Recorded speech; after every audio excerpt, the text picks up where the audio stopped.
आप कुर्सी पे विराजेंगे? कुर्सी कुर्सी कुर्सी आप जी, आप मोहन भागवत जी हैं, राष्ट्रीय स्वयंसेवक के अभी संघ प्रमुख हैं महाराज जी। इधर इधर लगा। एक आसन भी इस पे बिछा दे। एक आसन आप विराजे।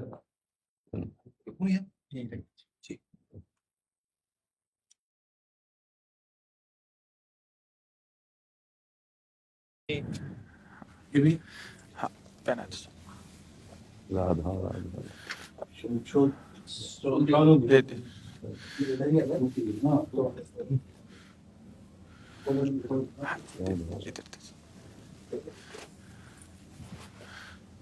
आप विराजिए। माला ऐसे रहने दीजिए, बैठ हम से अपनी शिव जी को प्रणाम विराज।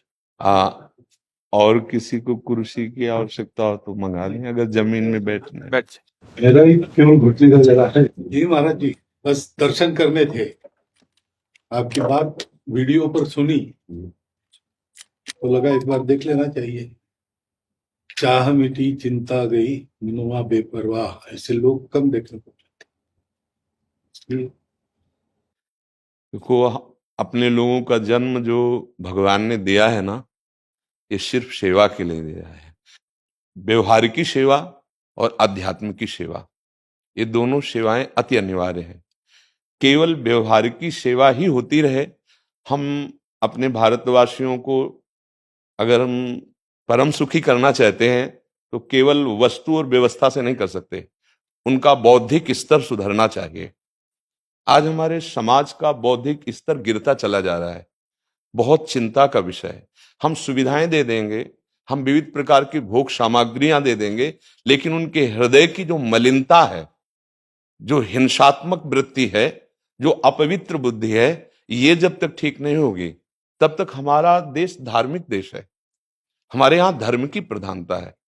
तो इसी बात को बार बार हम सबसे निवेदन करते हैं कि ये जो हमारी नई पीढ़ी है, इसी से हमारे राष्ट्र की रक्षा करने वाले प्रकट होते हैं।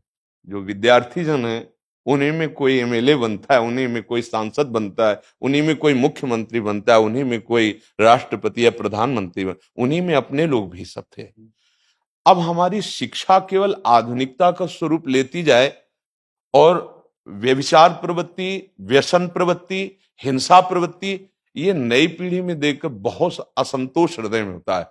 इसीलिए कितनी भी शरीर में पीड़ा हो, हम प्रयास करते हैं जितने से जितने सामने हमारे भगवत स्वरूप जन आते हैं, पहले बुद्धि शुद्ध होनी चाहिए। मय्येव मन आदत्स्व मयि बुद्धिम निवेश है, तो निवशिष्यति मय्येव अत ऊर्ध्वम न संशया, तू मेरे में ही निवास करेगा, अर्थात भगवदानंद में। अविनाशी जीव कभी भोग विलास में तृप्त हो ही नहीं सकता। हम अगर अपने राष्ट्र की विशेष सेवा, तो हमारे धर्म का परिचय, जैसे आप जन करते हैं, धर्म का हमारा क्या स्वरूप है, हमारे जीवन का लक्ष्य क्या है। हमें जितना राम जी प्रिय हैं, कृष्ण जी प्रिय हैं, उतने ही भारत देश हमारे लिए प्रिय है। जैसे राम भक्त कृष्ण भक्त, वैसे हमारे भारत देश का हर जन जन हमारा आदरणीय और पूजनीय।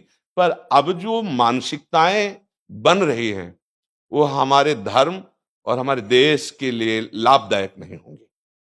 व्यसन का इतना बढ़ता स्वरूप, व्यभिचार का इतना बढ़ता स्वरूप, हिंसा का इतना बढ़ता स्वरूप, ये बहुत ही विपत्तिजनक है। अगर ये बढ़ता रहा तो हम विविध प्रकार की सुख सुविधाएं देने पर भी अपने देशवासियों को सुखी नहीं कर पाएंगे, क्योंकि सुख का स्वरूप विचार से होता है। सुख और दुख की स्थिति सत्य नहीं है, आगमा पाइनो अनित्यास, लेकिन हमारा विचार, और विचार हमारा गंदा हो रहा है। बस हमारा उद्देश्य यही है कि हमारे देशवासियों का विचार शुद्ध होना चाहिए। अगर विचार शुद्ध है तो राष्ट्र प्रियता, जन सेवा, समाज सेवा, ये सब स्वाभाविक होने लगेगा। और विचार अशुद्ध है तो सुविधाएं बहुत हैं, उनका दुरुपयोग हो रहा है। तो बस आप सबसे बड़े बड़े जो उपदेष्टा जन हैं, जो बड़े बड़े धर्म की रक्षा के लिए भगवान ने जिनको भेजा है, उन सबसे यही प्रार्थना है कि सब व्यवस्था करते हुए हमारे देशवासियों की बुद्धि अध्यात्म को समझे। बिना अध्यात्म को समझे दुख सुख की समानता बिना किए परम सुख का अनुभव हो ही नहीं सकता। इस मायाकृत भोग पदार्थों को भगवान ने दुख योनया कहा है। मानो एक बोर्ड लगा दिया, दुखालयम अशाश्वतम। और हम सब यही चाहते हैं कि लौकिक भोगों को भोगने से ही हमारा राष्ट्र सुखी हो जाएगा या हम सुखी हो जाएंगे। नहीं, लौकिक भोगों को पूजन सामग्री बना करके और साध्य सच्चिदानंद प्रभु को रखा जाए तो आनंद की उमंगन हो जाएगी। बहुत सुंदर मानव जीवन का स्वरूप है, जिसे देव दुर्लभ कहा गया। दुर्लभो मानुषो देहो। लेकिन क्या दुर्लभता शब्द स्पर्श रूप रस गंध इन्हीं विषय के भोगने की या इन्हीं सुविधाओं के लिए दुर्लभ कहा गया?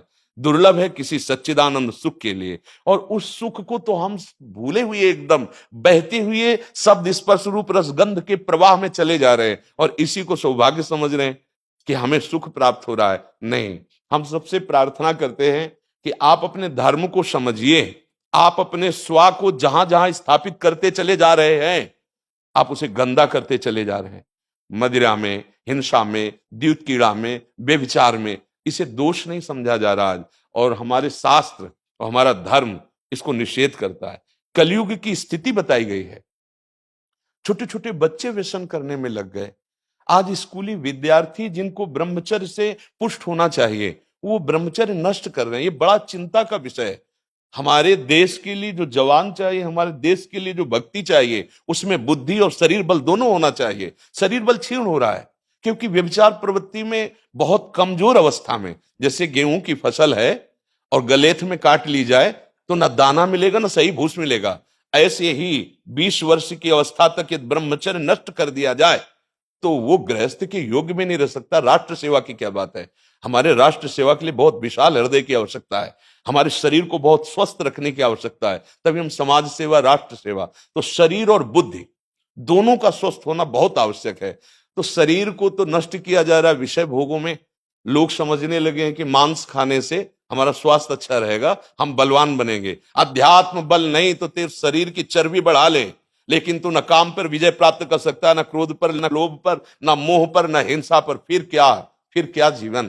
तो इसीलिए हमारा बार बार हृदय में सबसे प्रार्थना है, जिस संत भगवान भी आते हैं, ये देखो इस समय आवश्यकता विचार शुद्ध करने की है, आहार शुद्ध करने की है, आचरण शुद्ध करने की है। हमारे देश ने चरित्र की पूजा की है।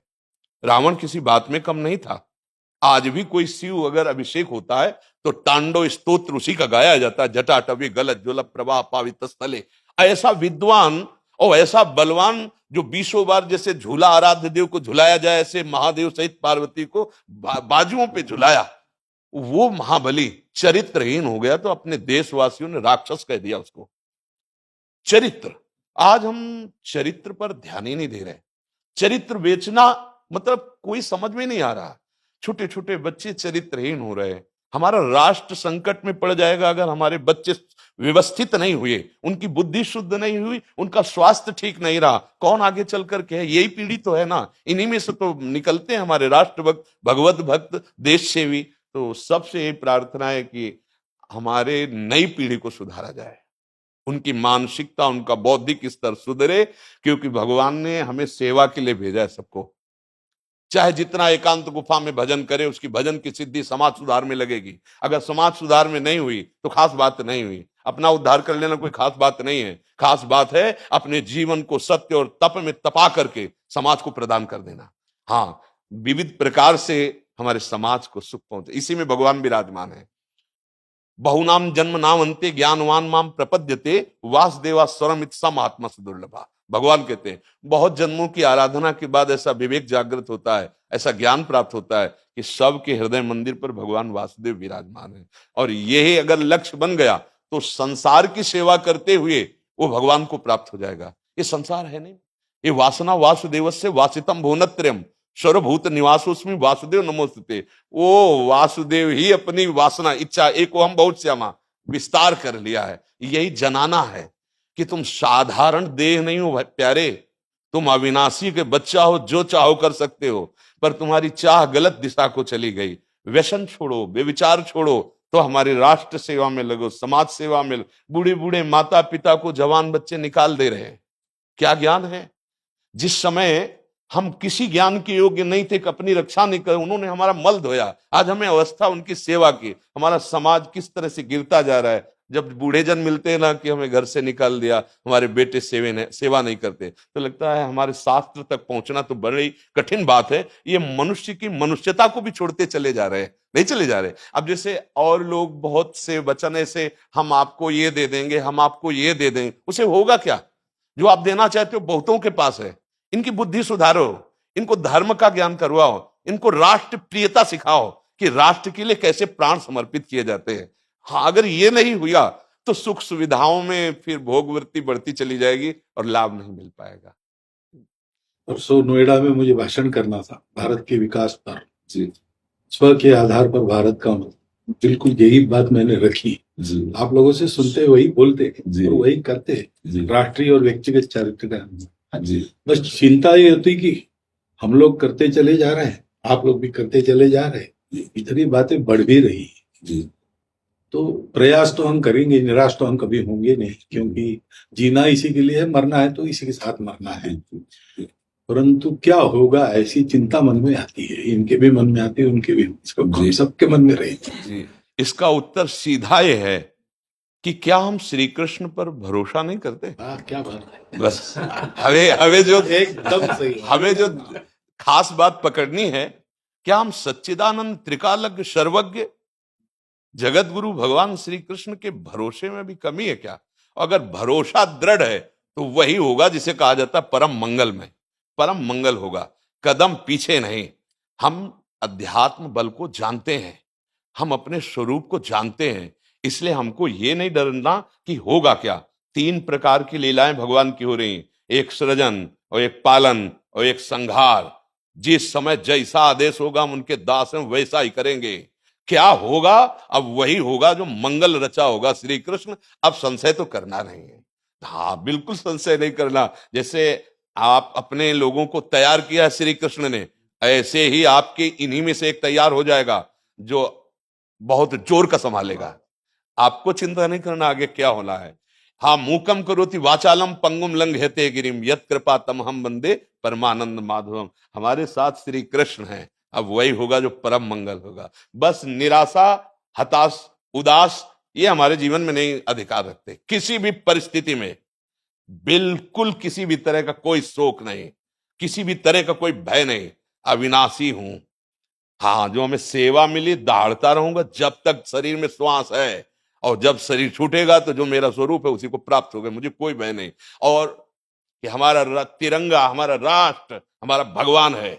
आप तप के द्वारा, भजन के द्वारा लाखों की बुद्धि को शुद्ध कर सकते हो। मम भक्ति युक्तो भुवनम पुनातु सतरति सतरति सा लोकान तारयति। एक भजनानंदी लाखों का उद्धार कर सकता है। तुम भजन करो, अपनी इंद्रियों पर विजय प्राप्त करो, कोई चूक मत होने दो और राष्ट्र की सेवा करो। हाँ, ये राष्ट्र सेवा के लिए प्राण समर्पित, ये राष्ट्र सेवी हैं। पर ये जितेंद्रीय होकर, व्यभिचारी होकर नहीं, ये भोगी होकर नहीं, योगी होकर के अब संकल्प बना, सर्वे भवन्तु सुखिना सर्वे संतु निरामया सर्वे भद्राणि पश्यन्तु मां कश्चित् दुख भाग भवेत्। आचरण से, संकल्प से और वाणी से, तीनों से हमें राष्ट्र सेवा करनी, समाज सेवा करनी।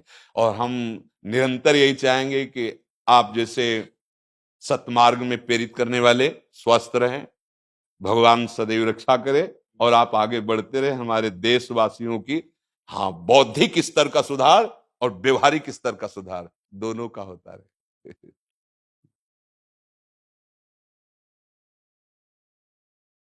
आगे बढ़ो महाराज।